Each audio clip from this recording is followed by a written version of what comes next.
You know, it's funny how we decide what's valuable, isn't it?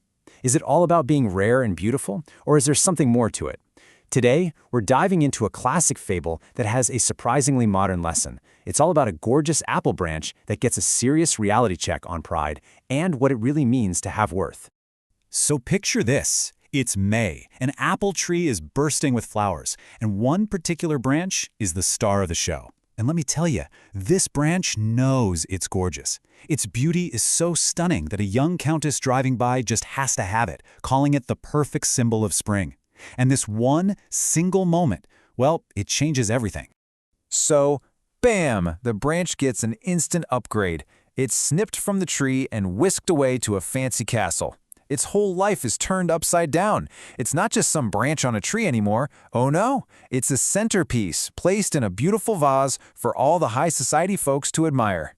It has been chosen. Okay, so this brings us to the first part of our story, a branch of distinction. And this is where things start to get really interesting, because all that newfound honor doesn't just make it feel good, it starts to warp its entire personality. And yep, you guessed it, all that attention goes straight to its head.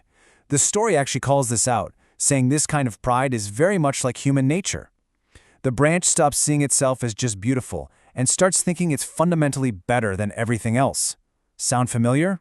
And listen to what's going on inside its head. It looks out the window at the fields it came from and literally starts creating this whole new worldview based on its fancy life. It's all about hierarchy. There ought to be a difference, it tells itself, completely justifying its own specialness. But oh boy, that whole idea is about to get a serious reality check. All right, so from its new fancy perch, what does the branch do?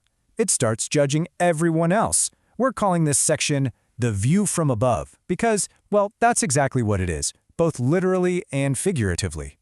And who's the target of all this scorn? The humble dandelion.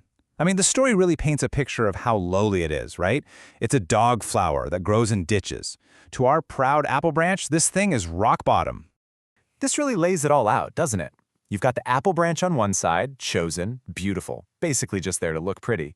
And then you have the dandelion, common, ignored, a weed. The branch has cooked up this black and white world. There are winners and there are losers. Simple as that. But then, a new character shows up, the sunbeam. And the thing about the sunbeam is, it doesn't play by the branch's rules. It doesn't care about hierarchies. It shines on the fancy apple branch and the lowly dandelion with the exact same warmth. It kisses both of them, treating them as total equals. And right there, that's the first tiny crack in the branch's ego. So this leads us right into our next section, a different kind of worth, because that's exactly what the sunbeam is bringing to the table. This wild idea that maybe, just maybe, value isn't just about looking good in a vase. But is the branch convinced? Not a chance. It hears the sunbeam and basically just digs its heels in even deeper. It's actually thankful it's not like those other poor, despised plants. Its pride is like a brick wall at this point. A little sunlight isn't going to knock it down. So the sunbeam decides to lay it all out. It points out everything the branch is missing. See, the dandelion isn't just a weed. For kids, it's pure fun. They make garlands out of it. The little seed puffs, that's a fortune-telling game. And for an old woman, it's medicine, it's money. This thing has a purpose. And then the sunbeam hits the branch with this direct question. It's basically saying, hey, do you see this? Do you see the pleasure it gives?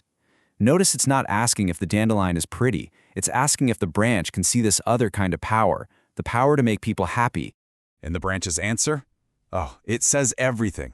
Yes to children. Talk about a dismissal. In its mind, if it's for kids or for some old woman, it's trivial. It doesn't count as real value. Its worldview is just so narrow. And this right here, this is basically the apple branch's manifesto.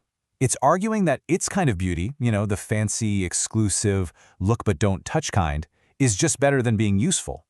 It thinks beauty is this exclusive club, and sorry, dandelions, you're not on the list. While all of this is leading up to the story's big climax, beauty redefined. And get this, the very same person who kicked off this whole pride trip is about to come back and tear that entire worldview down. So the countess walks back into the room. Remember her? The whole reason the branch is so full of itself? And she's holding something, carrying it so carefully, even more gently than she carried the apple branch. She pulls back the leaves. And what is it? A rare flower? A diamond? No, It's the fluffy seed head of the dandelion. The exact thing the branch was just calling a worthless weed. You just can't make this stuff up. The irony is amazing. And the countess is just in awe of it. She's looking at how delicate and amazing it is. She sees its beauty because it's so humble.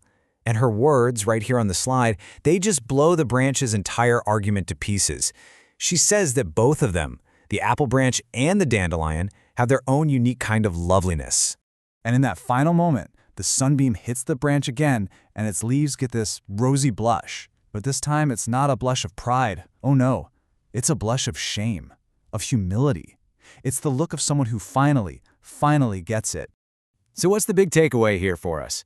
Well, it's a huge lesson, isn't it? That real value isn't just about how something looks. It's about purpose. It's about joy. Those things are a kind of beauty too. This story is basically a giant mirror, showing us how our own pride can make us blind to the amazing things right in front of us.